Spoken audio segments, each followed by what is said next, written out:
Welcome, everyone. Time for our early Thursday show. We appreciate you being here at noon Pacific time. Dr. Robert Malone comes back to join us. He's, of course, a virologist, immunologist, clinical researcher with over 100 peer-reviewed publications. He was an outspoken presence during the dark hours of the COVID mess. He has a new book. Let's put it up there, Caleb, if you don't mind. I don't want to get too ahead of myself, but we're going to be discussing it. There it is, Psych. It's an extraordinary book. I heard him talking about it. There's a lot there, and it's just extraordinary to me that we're all ending up in the same conversation all at once without consulting with one another. Some of the same material we've been talking about here. You can follow him at rwmalonemd.com, also on X at rwmalonemd. And we got a lot to talk about, and we'll be right back with Dr. Robert Malone. Our laws, as it pertains to substances, are draconian and bizarre. The psychopaths start this way. He was an alcoholic because of social media and pornography, PTSD, love addiction, fentanyl and heroin. Ridiculous. I'm a doctor, for sake. Where the hell do you think I learned that? I'm just saying, you go to treatment before you kill people. I am a clinician. I observe things about these chemicals. Let's just deal with what's real. We used to get these calls on Loveline all the time. Educate adolescents and to prevent and to treat. If you have trouble you can't stop and you want to help stop it, I can help. I got a lot to say. I got a lot more to say.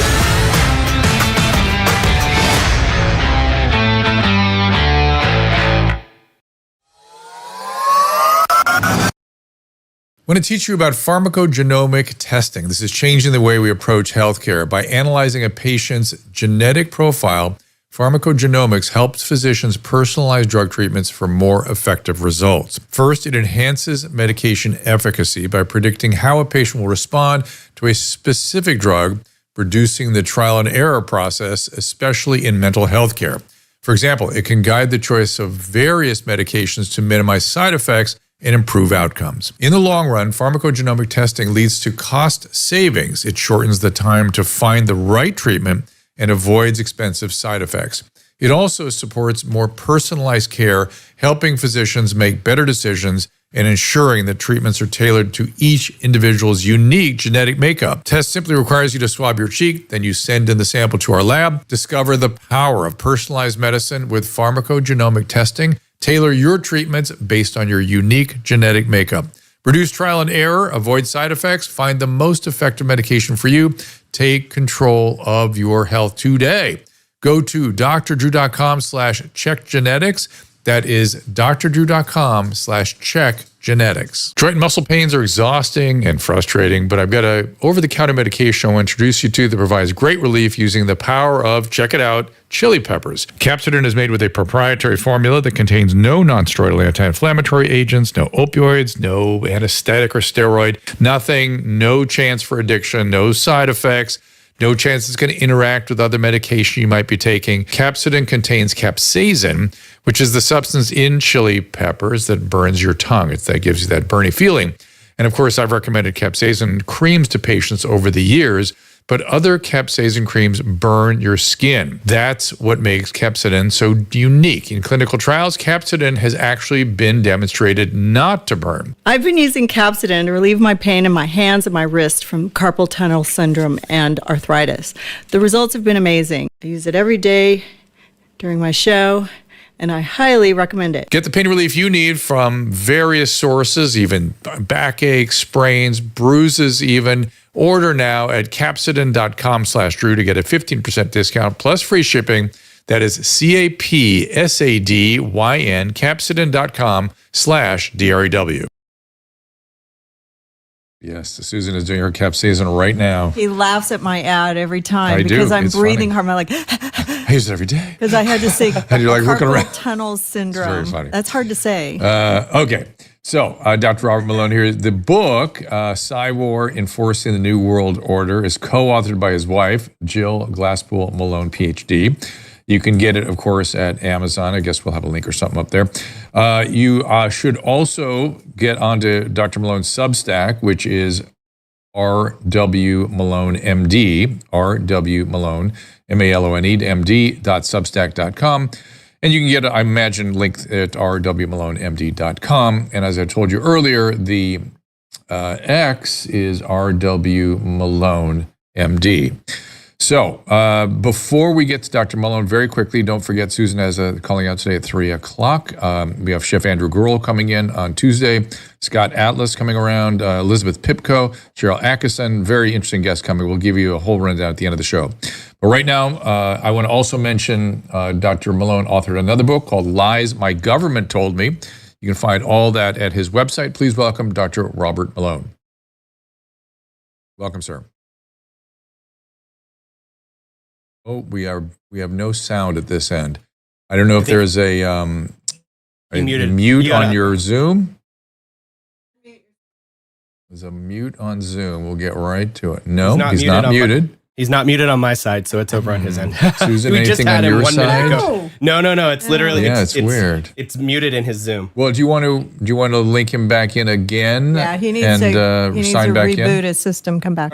Just come back into the Zoom go call, over. Mr. Dr. Malone. Just go ahead. Okay, why don't we put up the list of upcoming guests? I will go over that while he's zooming back in. Oh, that's such a good intro. Yeah, but it's all right. We got a lot to get into. Do not worry. I do recommend this book. Okay, so at 3 o'clock today Pacific time, Susan has calling out. She is talking about weather, and is there something called weather wars out there? Chef Andrew Gruel, conspiracy behind weather, and the Raw Egg Nationalist coming out October 15th. Dr. Scott Atlas should be very interesting, and Dr. Darshan Shah that day as well. October 22nd, Elizabeth Pipko and Brittany Meyer, and then Cheryl Atkinson, which Autumn Smith's name's up there, but Emily Barsh's been working hard to get Cheryl in here for quite some time. And on the 28th, Viva Fry and Emily Kaplan. That should be a really interesting combination. Of course, Viva makes every effort to be a purveyor of truth, and Emily's all about clear thought and good science, as is Dr. Robert Malone, who's now with us. We have you now? No, we do not. I just saw him. Hey, Dr. Malone, I just heard you like 2 seconds ago. So whatever I see audio coming from you, but testing 1 2. There you go. Microphone. There you are. We got you now. You're in. All right. Thank you, sir. So I guess let's start with just a brief overview of the book, what your wife's contributions were, and why you decided to do this.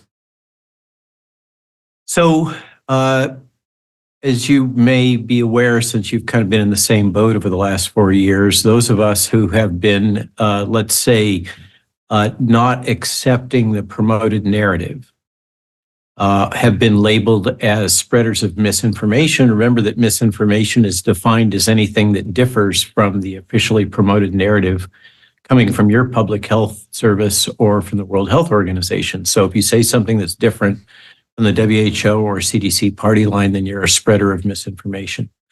And this is my 5th or 6th major outbreak that I've been working at the forefront of.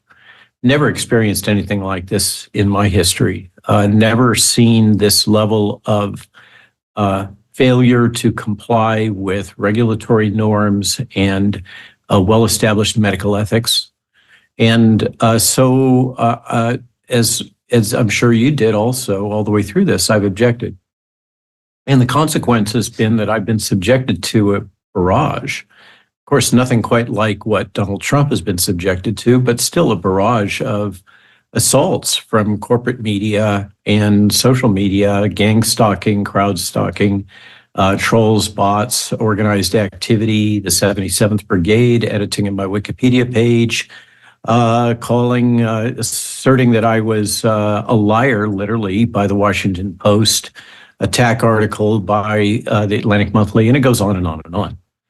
And I've never seen anything like this in my life. And I was taken aback, at least initially kind of dumbfounded by what I was seeing. And one, as a medical professional, you certainly are aware that we all have our own defense mechanisms. And some of those are more or less adaptive. The one that I default to, no surprise, is intellectualizing things. And so it's logical, and that we can argue about how adaptive that is.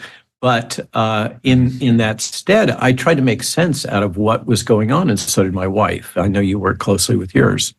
We've been partners for 50 years now. And we were both kind of taken aback by the attacks and what was going on and the isolation from our former colleagues and peers. And so on our Substack, among other things, we have been, over the last 4 years, really writing about what is the nature of fifth generation warfare? What are the tactics and strategies being used? Who is behind this? Who is deploying it? And I've been assisted by various reports from the House Judiciary Committee on Weaponization of the Government and some of the other House committees that thankfully have explicitly provided information about some of the attacks and censorship and techniques that the government and their censorship industrial complex colleagues have collaborated on, specifically targeting me, but also many others. And so what we've been doing I would say Mike Benz just yesterday put out a big video about showing how the money was flowing to academic institutions, and they were using, that was their latest third-party perpetrator of disinformation sort of attacks. They were going to leave it to academia to come up with the answers. Well, and that's really nothing new. So this is the Stanford Internet Observatory, for instance, all of the major academic institutions. And now I think in that Ben's article, he's talking about Arizona State, as I recall. Yes. But right. There's been a series of major grants. And also just today, there was tracking on what's been happening at the National Academies of Science as it relates to wokeism and promoting other social agendas. So government has absolutely been weaponized to support various social objectives, including the goal of reducing the effect of anyone discussing risks associated with these products that are called vaccines, genetic therapy-based products. And there has been an explicit agreement between the US government and the UK government. All of this is largely coordinated between the US intelligence community and the British MI5 and MI6, including the Wikipedia editing.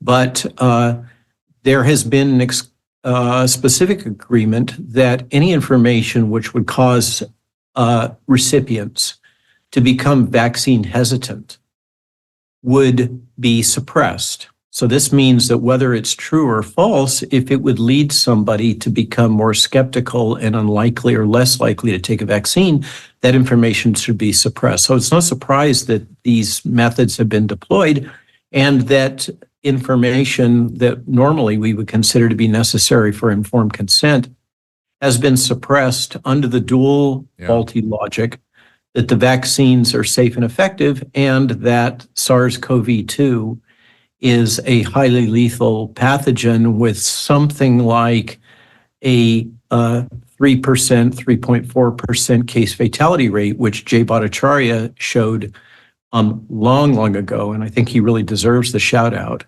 was a false modeling, and based on actual data that he gathered from the Palo Alto area, he estimated the case fatality rate to be something in the range of a fraction of 1%. Turns out that Jay got it right and the Imperial College got it wrong. But the Imperial College modeling numbers were repeated throughout the world and really scared the dickens out of everybody, as we just learned, including Vladimir Putin, who called up Donald Trump asking for COVID test kits. This is what's underpinned all of this, is the lie that this is a highly lethal virus and the dual lie that these products will prevent you from becoming infected or developing severe COVID disease. Those are both falsehoods. At the margins, we can argue they kept saying safe and effective. Safe and effective, I think you pointed out, no one ever defined what safe or effective was supposed to even mean. And both safe were and highly effective distorted. is neurolinguistic programming. It's a message that's repeated again and again and again and again that we accept into our subconscious.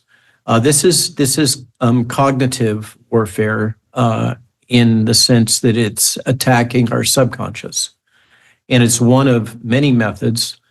But I argue that perhaps the most significant of all of these is the weaponization of the fear of infectious disease. You know, the term existential crisis is overused, but basically there has been a concerted effort to promote a sense of existential fear of death, associated with a virus that has about the same case fatality rate as a bad influenza. We could talk about some outlier groups that might not be the case, but for the majority of people, that is the case. And this has been used to promote fear and compliance. And we've all been essentially trained, like Pavlov's dogs, to respond to this fear whistle. And it's now being repeated again and again in various test fires for monkeypox, avian influenza, tuberculosis, which is a real threat, leprosy down in Florida, which was a false threat. And the latest one being promoted less effectively is Marburg virus, which is a local problem in certain regions of Africa, but highly unlikely to become an international crisis. So that's what's going on, is psychological bioterrorism. And it turns out that psychological bioterrorism, according to Alexander Kazimov, a former SGV agent, a former Russian spy, essentially, who was focused on biodefense, left the Russian intelligence community and immigrated to New Zealand and gave an interview in 2017, before all of this went down, in which he laid out standard spycraft for how what he called information bioterrorism, what I call psychological bioterrorism, is deployed. And he describes in great detail the different types of communities that are used, the methods and the steps that are used to promote this kind of fear-based narrative and social disruption and economic effects that are associated with it. And by the way, he makes the point that the economic consequences of psychological bioterrorism exceed those of actual known bioterror events by something like 1,000-fold or more. This psychological bioterrorism propagates immediately. It propagates through the media, and it's extremely effective in causing economic damage, social damage, disruption of social systems, disruption of nation states, et cetera, et cetera. And for me, as somebody who's been an expert in biodefense now for a couple of decades, I read this and, I was kind of on the inside, not really questioning things, just going along. This was my job. I did my little part in the machine. I understood regulatory affairs. I understood clinical research. I understood contract management, et cetera, et cetera. When I read Kazimov's piece, I was gobsmacked. I realized that I've been had, and we've all been had, and it fit with my growing awareness that the only organization that I or anybody that I spoke to that could deploy harmonized global propaganda in the way that we saw it deployed, message control, buying of thought leaders, et cetera, at the beginning of the COVID crisis in 2020, was the Five Eyes intelligence community, which is what ties together. It's the most successful intelligence alliance in the history, really modern history. And it ties together the UK, US, Canada, New Zealand, and Australia, all countries that have been notoriously authoritarian in their response to the COVID crisis, many of which participated in Event 201. We had Vladimir speaking early on at the lead-in about what was going on and the role of the World Economic Forum, and Bill Gates and the, I should have turned off my phone.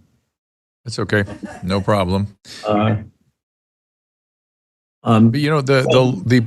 if these instruments, these tools that are so effective, and we really have almost no defense against them as human beings. Yes. There were laws against them, or the intelligence communities at least, turning them towards us, towards their own citizens. And Well, but I'm going to just say that my understanding is that it got turned on us when the present administration called domestic terrorism the single greatest threat to the U.S., therefore justifying turning it inward. Okay, so that's an interesting theory of the case. There have been various themes or memes promoted having to do with legislation that was signed into law by Barack Obama and executive orders, and the history of executive orders concerning the CIA, and also, by the way, the psychological warfare divisions of the U.S. military has been prohibited from deploying their technology against domestic citizenry. That's a false narrative. There was a change in policy that mostly related to the Voice of America. And it allowed Voice of America and some of the affiliated State Department organizations to have some of their broadcasting domestically. But if you, and we document this in the book, if you go to the actual records of in history of the CIA, of course, we have Operation Mockingbird. Operation Mockingbird is still in play. It was just kind of toned down. This is the formal relationship between the CIA and corporate media that was largely managed through direct hires or employment or payoffs of influential writers and editors. Bernstein blew a lot of this open and documented that there was actually also within Mockingbird quite a bit of financial influence exerted by CIA over academics. That comes back to the present and what we observe with the corrosion of academic integrity. But the decision under Colby and others that the CIA was going to reduce its Operation Mockingbird activities amounted to a commitment to no longer pay accredited journalists and presumably editors through the Operation Mockingbird structure to promote CIA propaganda. But it did not limit the use of affiliates, press affiliates that would write articles for placement in New York Times, Washington Post, etc. And those are still active. So the evidence is that the CIA is still influencing corporate media. And then on the side of the Psywar soldiers down in Fort Bragg, and you can look up, I recommend anybody to look up on YouTube their recruitment videos. Just look for Fort Bragg and Psywar soldiers, and you'll see some interesting stuff. The rules there signed into U.S. Army policy by our current Secretary of Defense when he was a lieutenant general at Fort Bragg are that the Psywar capabilities are not to be used domestically except in the event of a major catastrophe or other major disruptive event, in which case the Army Psywar units, and there's quite a few of them, most of them are in the military reserve, including a major one in Silicon Valley, of course. They are available to advise and support activities such as have been going on within Department of Homeland Security and CISA. Now, what you're referring to is Mayorkas's determination about maybe 2.5 years ago that those who are spreading dis, and malinformation, including about the vaccine products, are meeting the criteria for domestic terrorism. And he made a series of rather broad, overreaching statements that there was going to be violence associated with the resistance to the vaccines. None of that happened. But that was what was used to justify labeling the likes of myself and perhaps even you, and certainly many others like Bobby Kennedy, as domestic terrorists. So we've kind of all been waiting with a sword of Damocles over our neck for Mayorkas to suddenly force us into the quad S category when we travel by air, or having to be searched or otherwise on reentry into the United States when we travel abroad. So that's the Tulsi Gabbard, Tulsi Gabbard status. Yeah, exactly. She qualified evidently, but you mentioned how you when you were working with the intelligence community, you sort of kept your head down and did your own thing and thought you understood where you fit. And I hear that often from intelligence officials, which is, they would say something on the order of, the area I was working in was so narrow and focused, I didn't really appreciate what the bigger picture was until I picked my head up and started looking around. But you said something in the Mises Institute presentation that I want you to follow on off of that observation, which is, you said you began using the word evil. And I want you to use the word evil and how bureaucracy may be the source of a lot of that evil. So evil is a term that I never would have used before this, as somebody who took themselves perhaps too seriously as an academic scientist type and responsible physician and peripheral member of the blob, as Benz would call it.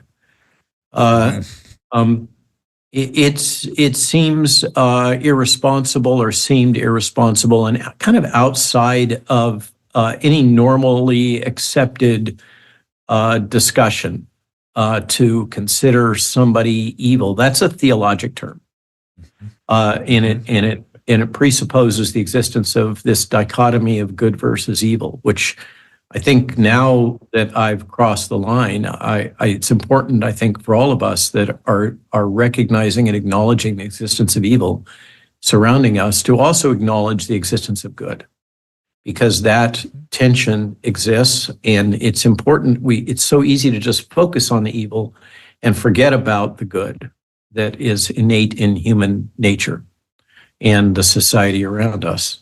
But in terms of evil, what I have gradually come around to is an awareness that what I'm observing and experiencing can't really be described as an emergent ethic using non-theologic language. The language of religion and Judeo-Christianity and the ethical structure associated with that is really the only language and structure that I am aware of in my background, having been raised as an Episcopalian and, did my time in school early on, in Bible school, etc. And I was, involved in youth groups in my teens. It's the only language that I have that effectively allows me to describe what I'm observing, because it does seem to transcend any logic based on, let's say, reciprocal altruism that one would expect would be normative in most human groups. So, even if we're in a transactional world where I'm only doing something for you because I expect you to do something for me, it's still what we're observing transcends that. It seems to be a methodical disregard for human dignity and integrity and community, these three words that I started using back in the Defeat the Mandates talk.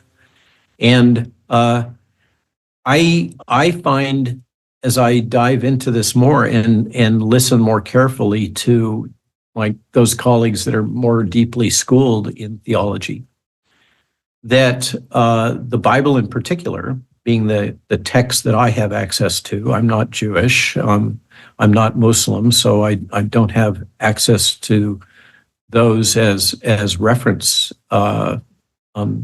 theology for me. But in the Christian teaching, there are a lot of references to issues which I find myself grappling with, such as the business model of Silicon Valley, which is this surveillance capitalism business model, which I assert comes down to basically stealing part of your soul without your permission and then reformulating it and selling it as behavioral futures, essentially selling part of your soul. This is something that's spoken about, I think it's in Ezekiel, in the Bible, as something that's intrinsically evil. There are things going on, not the least of which is this growing trend towards transhumanism grounded in the thesis that the human species has mismanaged the earth, mismanaged their affairs.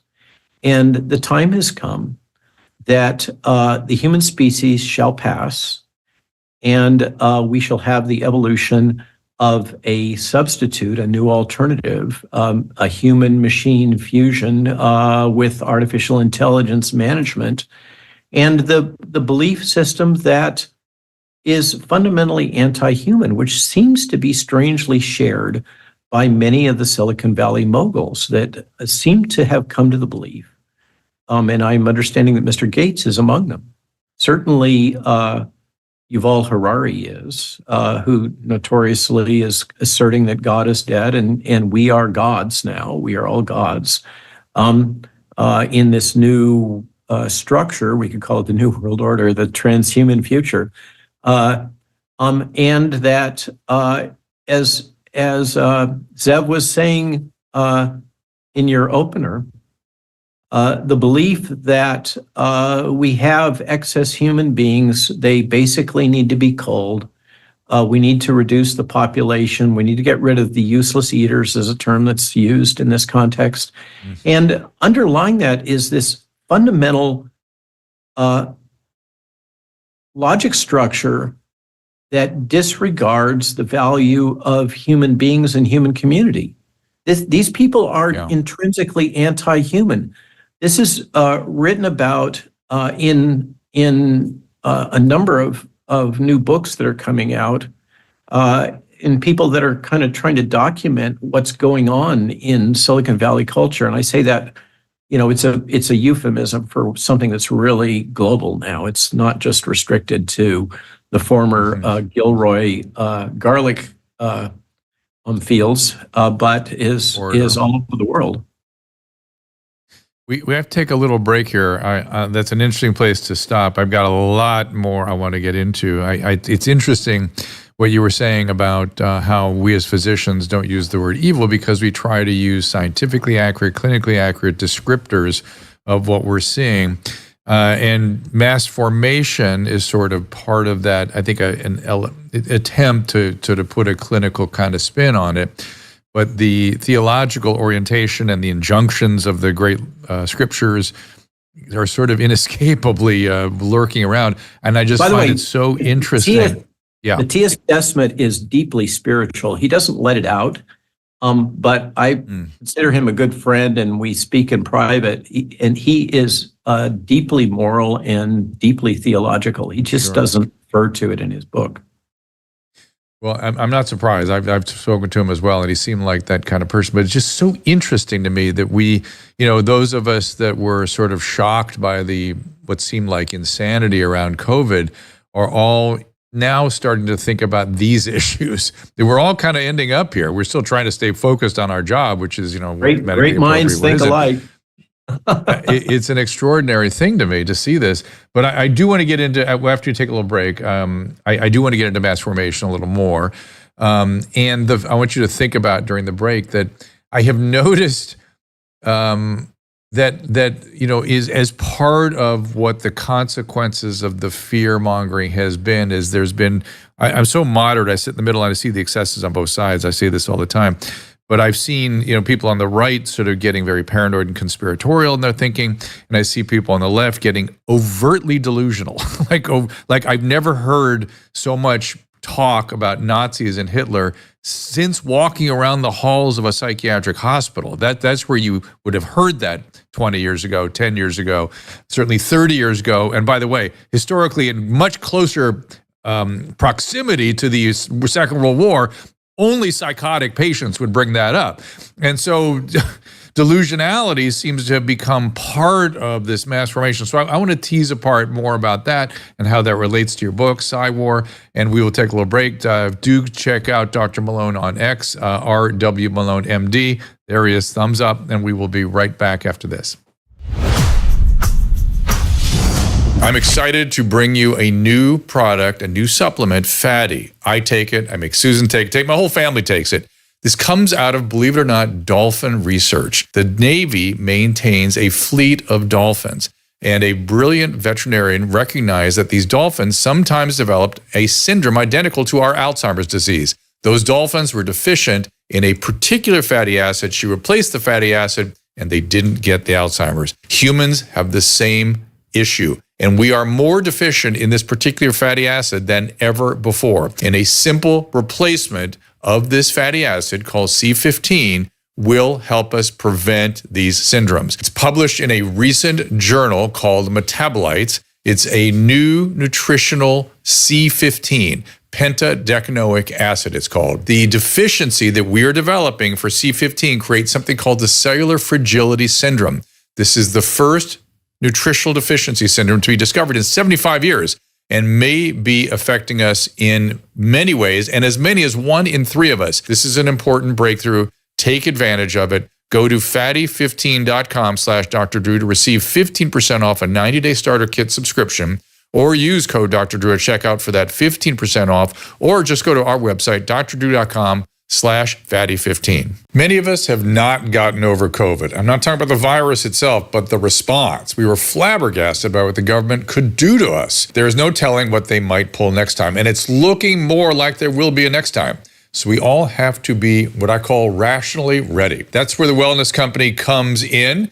TWC is about access to physicians via telehealth, access to potentially life-saving medication. Years ago, having access to medication and telehealth might have seemed crazy, but now it seems crazy not to. Now, with claims that gain-of-function research have been done on the bird flu, I urge everyone to take control of their healthcare with the help of the wellness company. Go to drdrew.com/TWC for 10% off all their products, including the 4 medical kits, each of which has a different purpose. And we've added Tamiflu to one of them in case the bird flu does become a problem for humans. Be rationally ready. drdrew.com/TWC for 10% off.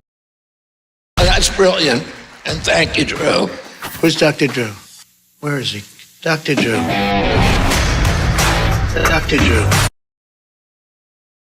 And also stay cozy this fall with our friends at Cozy Earth. Best-selling bamboo sheet set is made from 100% premium viscose from bamboo. So soft, breathable, you will sleep several degrees cooler. We have them on our bed. We use them all the time. And, of course, their women's stretch knit pajama set, also from viscose with viscose bamboo. It is a timeless classic that keeps your temperature just right all through the night. Cozy Earth is dedicated to turning your home into a personal sanctuary, which is why they use only the best fabrics and textiles. All of their beddings and bath products come with a 100-night sleep trial and a 10-year warranty. But once you experience the comfort of Cozy Earth, you will not go back. There will be no returning, trust me. You wrap yourself in luxury this fall by going to Cozy Earth. Go to cozyearth.com/Drew. Use code Drew for an exclusive discount of up to 40% off. And in their post-purchase survey, say you heard about Cozy Earth from this podcast. That is COZYEARTH.com/DREW. I got to say real quick, Drew. We're still waiting for our shipment, right? What's that? Oh no, I gotta say about Cozy Earth. I've said this before. I think we've been working with Cozy Earth for a year. Those are the only sheets that have been on our bed since we got them. We take them off, wash them, and put them right back on.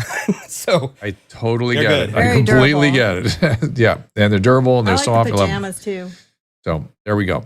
So let's get Dr. Malone back in here and continue our conversation about people in social media commoditizing pieces of our being and then using that in a myriad of ways that we don't consent to, and how some of this, at least at the bureaucratic level, smacks of evil to both of us, but that we have tried to stay in the realm of we can describe sort of clinically, and mass formation is part of that. And I brought up the issue of delusionality. I'll let you have at it. Well, let's remember that the attack line, promoted in part by people that have been primary researchers in nudge technology in the UK, is that mass formation or mass formation psychosis is not in the latest DSM, the Diagnostic Statistical Manual of the American Psychiatric Association. And so therefore it's not a real thing. Overlooking the fact that the DSM is focused on individual mental health, not on group dynamics. And so it's a little bit of a spurious argument and just kind of amazing that it's being promoted by people who are researchers in the area of nudge technology, which is exactly, it's just so, as reinforced by Google. Remember that when I spoke about this on Joe Rogan, it became one of the highest searched terms on Google.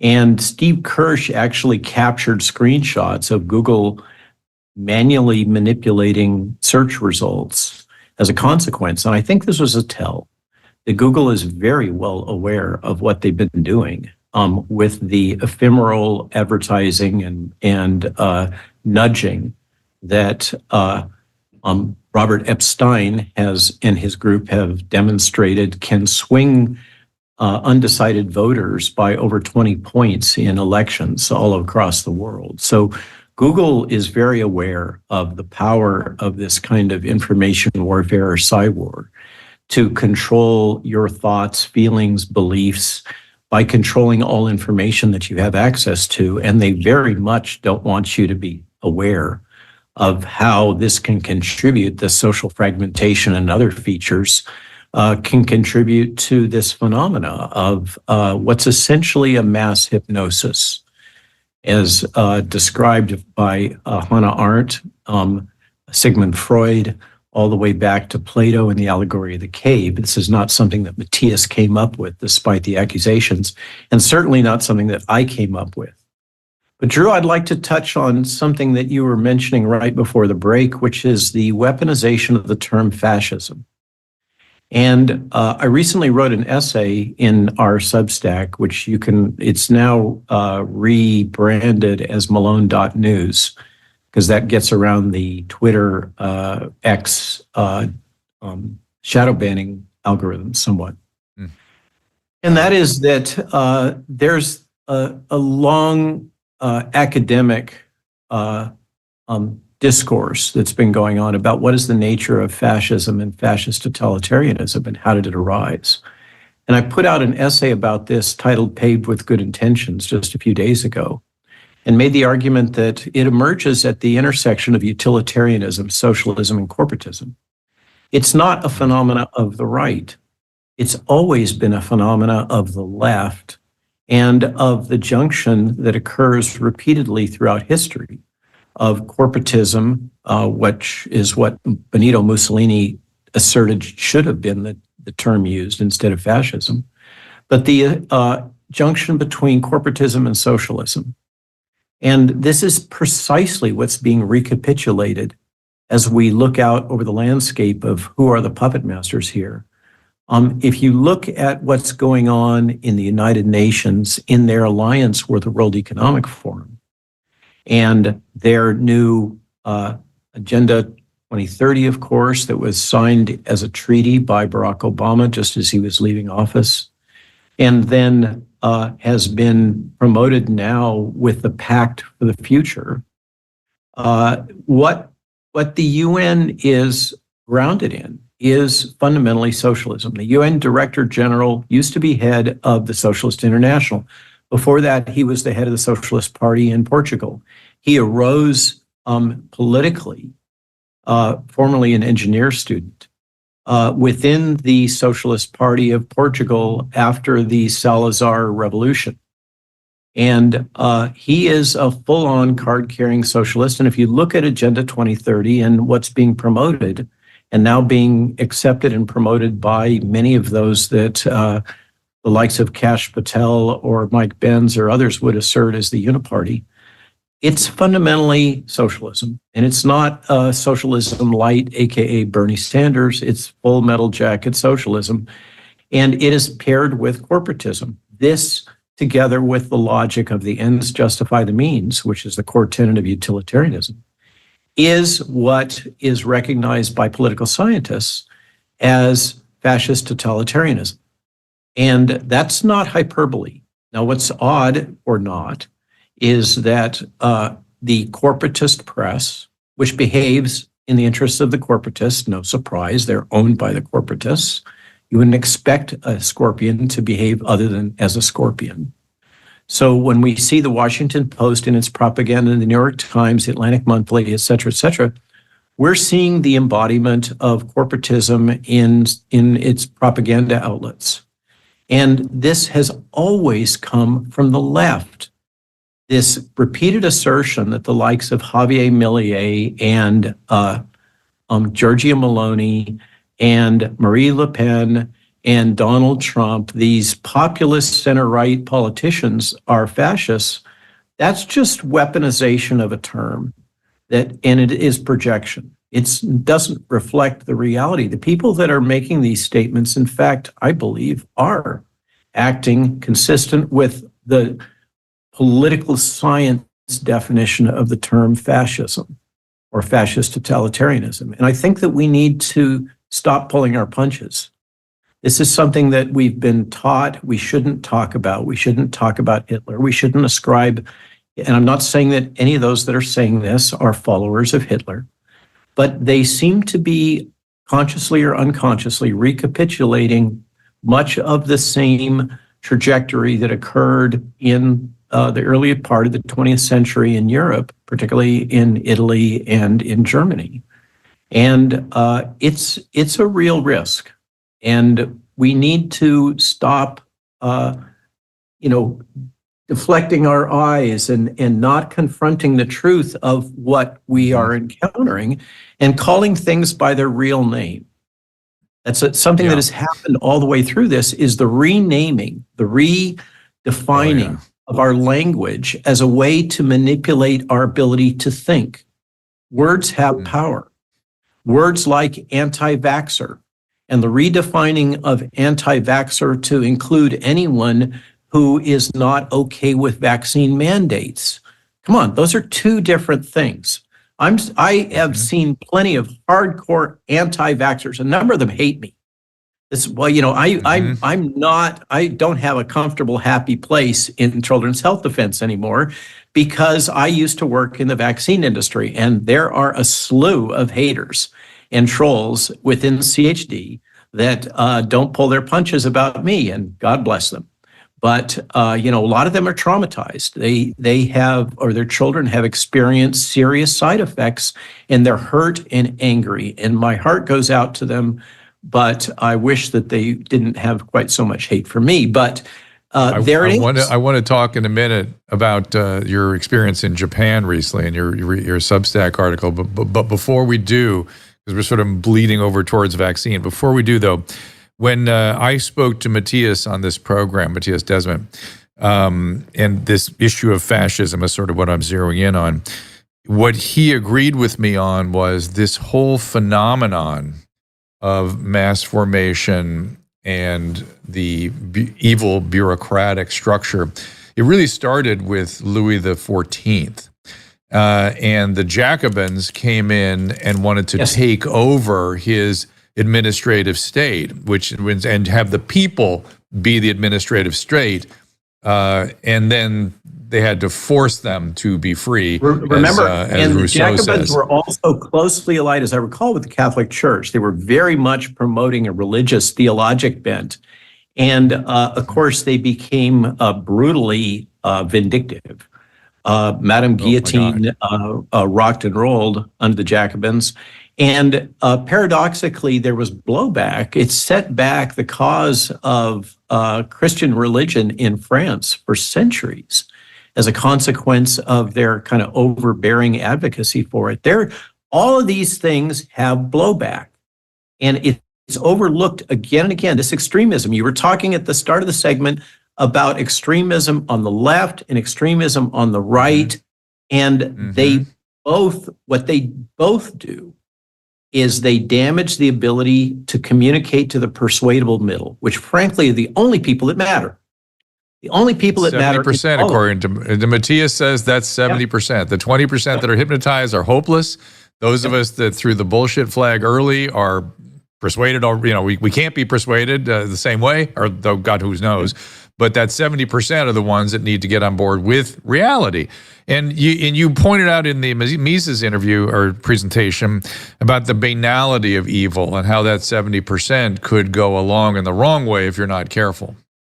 Yeah. So this again refers to Hannah Arendt's classic work, Eichmann in Jerusalem. And what people don't really comprehend what I think what Hannah Arendt is going at, and many people criticize her for it. What her point is aligned with what we've seen in our profession. The logic that I'm just doing my job. I'm doing what I'm told to do. I'm following authority, and I'm executing on the tasks, and I'm not really responsible for my actions because I am merely a cog in the machine. And this is the essence of Hannah Arendt's banality of evil argument, is that Eichmann, was really a fringe player.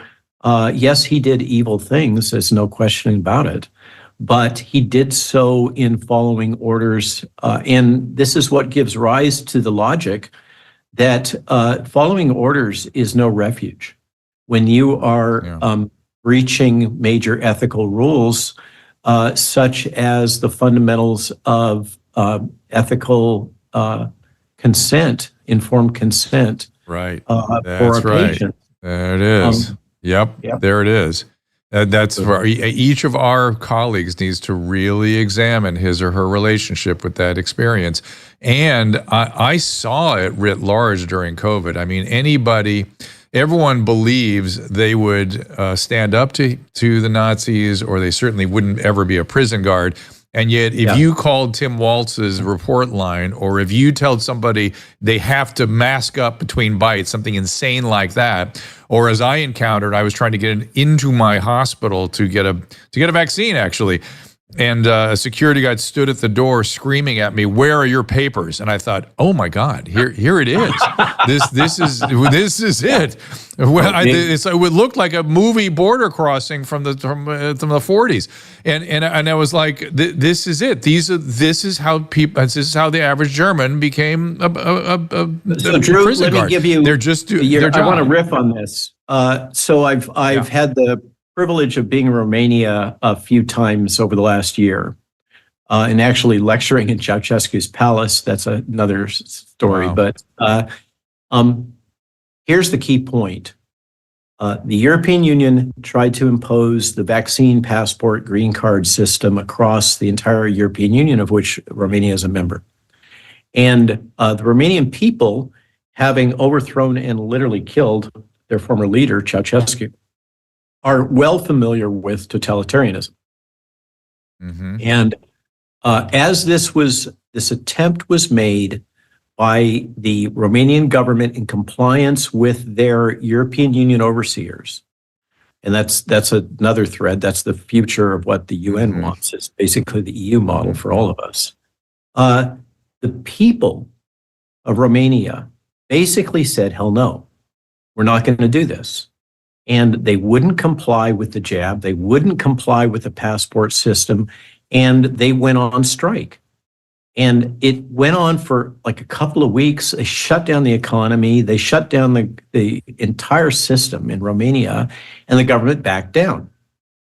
As a consequence, if you examine excess all-cause mortality, that single variable that we're able to access that is the only data point that has any integrity throughout the COVID crisis, what you see is that Romania's all-cause mortality levels are far lower than almost any other European Union nation.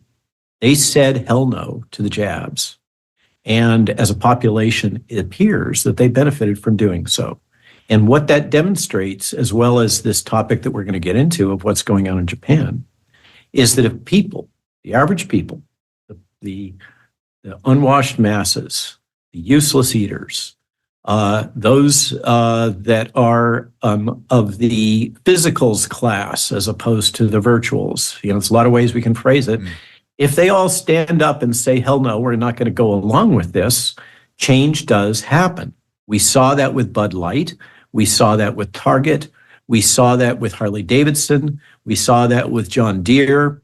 I'm talking about the ESG agendas and DEI, and we're seeing it across the world. People despair and they think that there's nothing they can do and that they're powerless. But I want to make a clear, unambiguous statement to all. If we have the courage of our convictions, we can make a difference as individuals, as communities, and in aggregate. It's happening all over the world. We just have to be clear. We have to be morally clear, and we have to act with conviction based on our own morals. And if we do that in aggregate, I think we can change the trajectory of what's going down here.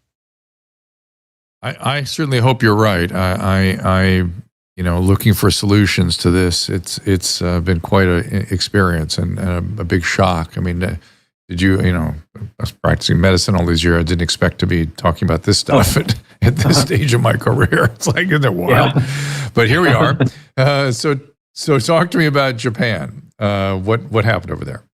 So it's been a strange journey. The International COVID Summit, now rebranded as the International Crisis Summit, began almost 4 years ago with an invitation from a senator in Italy to speak actually at the Italian Senate in Rome. And, who's going to say, no, I'm not going to go speak in the Italian Senate in Rome? Yeah, that's an obvious one. So an easy draw. And that was a success. We said nothing about vaccines because we were prohibited from doing so. We spoke about early treatment and brought people from all over the world. It was the first major collection of people talking about early treatment and alternative treatment therapies for SARS-CoV-2 disease. And that led to a series. We've spoken at the European Parliament in Brussels. We've spoken in France. We've spoken in Romania. Et cetera, et cetera. And the most recent one was the invitation to speak in Japan. And for some strange reason, there is a Malone thing in Japan. I have no idea how it happened. I don't know if it's the beard or what, but there it is. So this is the second time I was also asked to go to Japan CPAC, but I couldn't schedule it. So I go there. And I had been aware that a year before they had jammed through authorization for self-replicating RNA vaccines. And this is another case of a regulatory authority, apparently captured by industry, soft-pedaling application of regulatory norms and non-clinical testing before allowing something to proceed into humans, a technology. And in the case of this self-replicating RNA vaccine, there has been a clinical trial, a larger phase 3 clinical trial performed in Vietnam, as I recall, but it's fairly short term. And it had a striking imbalance in adverse events between the control group and the experimental group. There was quite a few adverse events in the experimental group, in the control group, less in the experimental group. That is a red flag that something's going on because at a minimum, they should be balanced. And normally you see more adverse events. They may be non-significant or clinically mild in the treatment group because all drugs have toxicities. But this was upside down. But nevertheless, the Japanese regulatory authority allowed this to proceed as a partnership between a Japanese company and the American developer and a Australian manufacturer, Commonwealth Serum Laboratories, Arcturus was the pairing. And there was a decision by the Japanese government that this product, a COVID vaccine producing the spike protein, which I think we now widely acknowledge, even though I was told I was a liar for saying it, is a toxin. I think spike meets all the criteria of a toxin. And in this case, smaller doses of RNA with lipids are being administered to the patients, about 1/10 of the dose. The adverse events are about the same as with Moderna and Pfizer profile, of course, because it's spike dominated. And there was, once again, no testing of the risk of shedding. And I'm intimately aware, this is the whole genesis of my work with RNA, was that poliovirus RNA is infectious. Naked RNA can be infectious, particularly if it has viral features, which is what these self-replicating RNAs do have.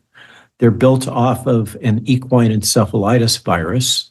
They include the polymerase and the replication sequences, in addition to the payload, the spike protein encoding RNA. So one of the problems with this alpha virus-based technology all the way through, I've followed it my entire career, it's 30 years now in development, is that it is associated with, you guess it, encephalitis. There is neurotoxicity associated with these encephalitis viruses, and that has been a chronic problem in all of the attempts to apply alpha virus technology for gene therapy or for vaccine purposes. And so it seems highly probable that some amount of this material will make its way across the blood-brain barrier because they are lipid nanoplexes. And if so, it will likely cause, with the replication of these products and expression of both spike and the polymerase, will be associated with some degree of neuroinflammation. And in the Japanese case, they're going into the elderly population. So in Japan, the elderly are a particular protected class. They kind of are seen as you could think of it as the cultural memory. They are those who maintain and transfer cultural memory and history throughout Japanese culture. They're super important. And they're being targeted for this product, a SARS-CoV-2 vaccine, in a case where virtually everybody in Japan has already been infected with SARS-CoV-2. So once again, what is the marginal benefit when we have a relatively mild SARS-CoV-2 currently circulating? Everybody already has what's termed natural immunity. And they're going to test out this unproven tech on this population, and they've done no shedding studies. Remember, as I mentioned, mRNA, naked mRNA, is infectious. It can be infectious, particularly if it will self-amplify once it gets into a cell. And we've never even resolved the shedding issue with the mRNA.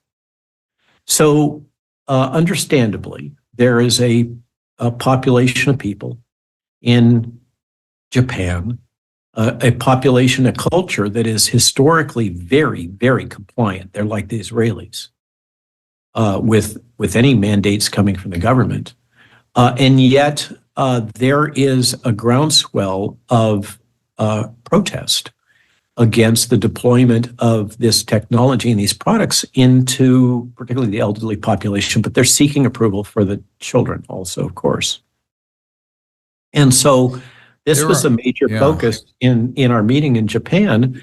And the Japanese advocates that were focused on this kept using the term, which I objected to. I think it kind of overstates it and it's disrespectful. They kept calling it the third atomic bomb being deployed by the United States in the Japanese people. I think that's overstating the case, but I certainly can respect that culture might see things through that lens. And so on the last day of our meetings, we held meetings in Parliament. I testified in Parliament, in the Japanese Parliament, because it's always something we do with these ICSs. And we had meetings and presentations from Japanese scientists and scientists from all over the world. And then on the last day, Saturday, right before the Rescue the Republic rally in DC, there were protests held in downtown Tokyo that were about 30,000 people. And then what's come across the transom just today is from one of the key organizers of on the Japanese side of this set of meetings and the protest, that in fact there is almost no uptake associated with this product. So it's another case of where a population has basically said, hell no, we're not going to go. We've had enough of this and we're not going to comply. And this comes in the face of a statement that I document in the Substack. I provide a copy of it from the CEO of the Japanese partner company, a public statement that he made, I think on October 8th, in which he asserted that those who are spreading misinformation about their products, including questioning the lack of data on shedding and the risk of ongoing replication of these self-replicating RNAs, would be subjected to legal consequences, including attempts to have them arrested by the CEO. Now, this follows the Covaxin story in India, where there was a peer-reviewed academic publication that came out criticizing the protein-based vaccine in India called Covaxin for SARS-CoV-2, in which the company sued both the journal and the actual authors. The journal immediately withdrew the publication, even though it had been through rigorous peer review, and the authors all scurried, because they don't have deep pockets like the corporation does. And it appears that we're now moving into a new phase where lawfare is being weaponized by the pharmaceutical industry as part of their marketing and propaganda toolkit.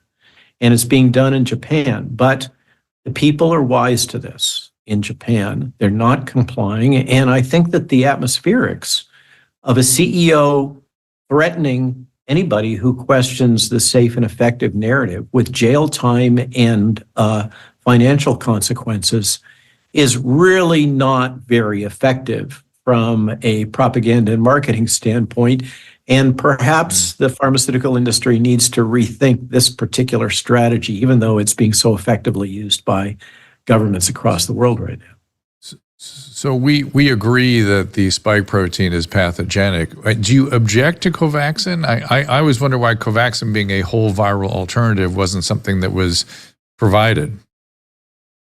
So that gets a little complicated in terms of my position. I have not reviewed the data on Covaxin. I am absolutely early on supportive of the idea of development of subunit vaccines for SARS-CoV-2, particularly ones in which the spike protein is not active.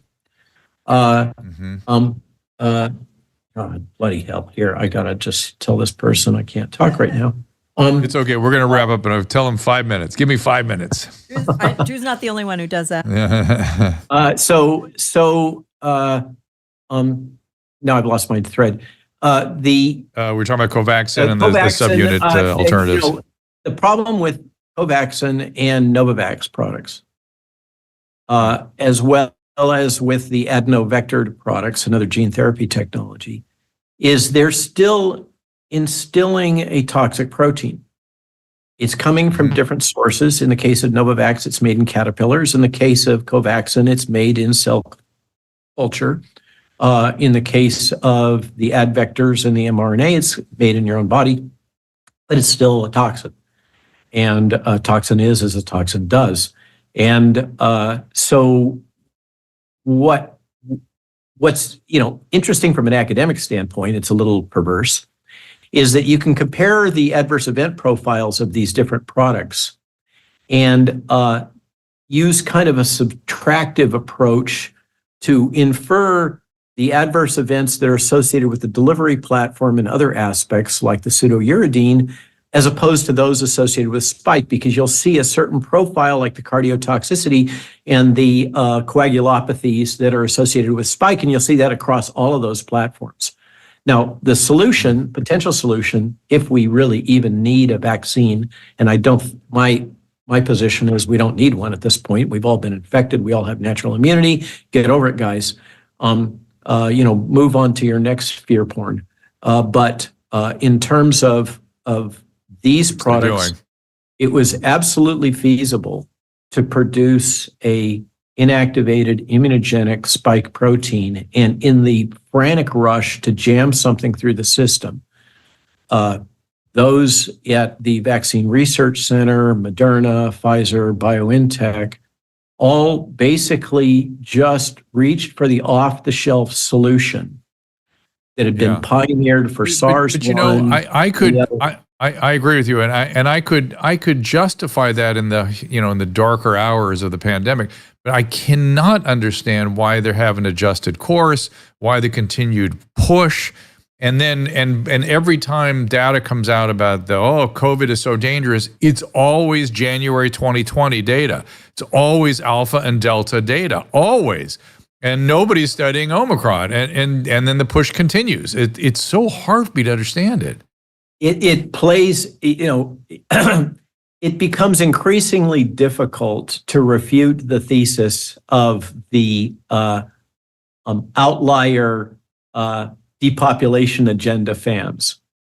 I see how people would go there. I see how it happens. But again, it may be just the banality of evil, the dysfunction of bureaucracies, that they can't adjust course. They can't do it. They can't. So the CDC absolutely can't come to terms with the fundamental evil of what they've done with their lying and data manipulation. And that's the the sliver of hope that, in my opinion, I'm going to voice. This is going to be disinformation because it has a political aspect to it. So watch out here. I'm giving you foreshadowing. I hope that Trump wins and that Bobby is able to play a major role in the HHS transition and in leadership in HHS, because he wants to refocus NIH and the whole HHS system on wellness as opposed to disease interventions, and the investigation and proving of largely oil-based pharmaceuticals and biologics. And we have to break the stranglehold of these dual function agencies that are set up to both promote an industry and regulate an industry. This is the problem with USDA. This is the problem with FAA. And it is absolutely the problem with the HHS baby institutes of CDC, FDA, and NIH. And the only person that I'm hearing talk about it is Bobby and those that are surrounding him, like Tulsi. And we're starting to hear Donald Trump using those words. We're hearing nothing about that from their opponents. And it's a naive article of hope that we might see a pivot towards a focus on wellness and health and promotion of health and healthy eating. There's another thing we write about in the Substack is being well. Yeah. And a removal of these toxins from our grains, the use of desiccants such as glyphosate. These things are toxic, and they are we just learned about the problems with the dental caries and that long-term solution, quote unquote, that turned out to be a problem. So, we have a fundamental problem here. But I will leave it with that naive kernel of hope that at very minimum, the bureaucracies can be turned and maybe changed in such a way that they are not running amok the way they have been. The book is Psywar. I suggest you get it, read it. He gets into a lot more. I've heard him talk about this book, and he starts from first, he and his wife, your wife Jill, right? He and his wife Jill start from sort of first principles about how things have run amok so severely, and even there, I think you come up with some interesting ideas and hope for the future. So I appreciate you coming in today and sharing all that with us. Again, follow Dr. Malone, R.W. Malone, MD on X. Have I left anything out before we wrap this thing up? I think that's pretty good. Let's leave everybody with hope. If this is not a bleak scenario, we just have to buckle down and get to work.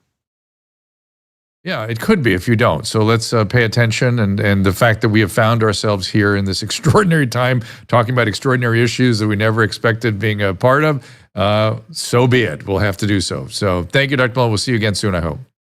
Thanks for having me on. You bet. Psych, everybody. And then our list coming up, upcoming guest, as I said, we've got Scott Atlas coming in here. We've got Susan's thing this afternoon. She'll tell you about in a second. Chef Andrew Gruel. Elizabeth Pipko, Cheryl Atkinson, and Viva Fry, Emily Kaplan, Salty Cracker on November 7th. We'll be back to talk post-election. It'll be really interesting to see what he has to say. Susan, 3 o'clock today. What's going on?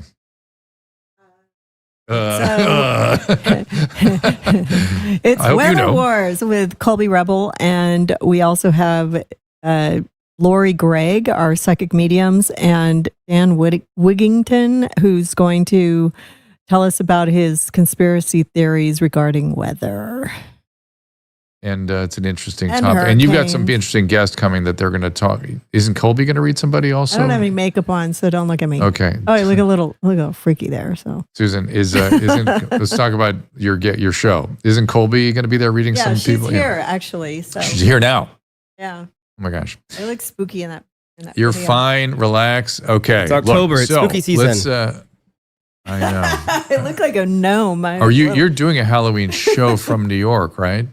Isn't that happening? Yes, we are. Mm-hmm. We're going to Hudson Yards for Halloween. Okay, that'll be fun. And then Pittsburgh, same night. Oof. Same night. That's interesting. Yeah. Okay, so looking at the schedule, I will see you all on, this is Thursday, on Tuesday at 3 o'clock. And let me just put up there again who the guest is so I don't screw that up. That will be Chef Andrew Gruel, who I think will be in the studio. And again, Scott Atlas, I'm anxious to talk to him. Elizabeth Pipko should be interesting. I think Elizabeth may be in the studio too, so we're going to have some in-studio guests coming up. So I will see you next week at 3 o'clock Pacific time on Tuesday and Wednesday. And I think early on Thursday, I think. And then Susan today at 3 o'clock, so join her here. See you then. Ask Dr. Drew is produced by Caleb Nation and Susan Pinsky. As a reminder, the discussions here are not a substitute for medical care, diagnosis, or treatment. This show is intended for educational and informational purposes only. I am a licensed physician, but I am not a replacement for your personal doctor, and I am not practicing medicine here. Always remember that our understanding of medicine and science is constantly evolving. Though my opinion is based on the information that is available to me today, some of the contents of this show could be outdated in the future. Be sure to check with trusted resources in case any of the information has been updated since this was published. If you or someone you know is in immediate danger, don't call me, call 911. If you're feeling hopeless or suicidal, call the National Suicide Prevention Lifeline at 800-273-8255. You can find more of my recommended organizations and helpful resources at drdrew.com/help.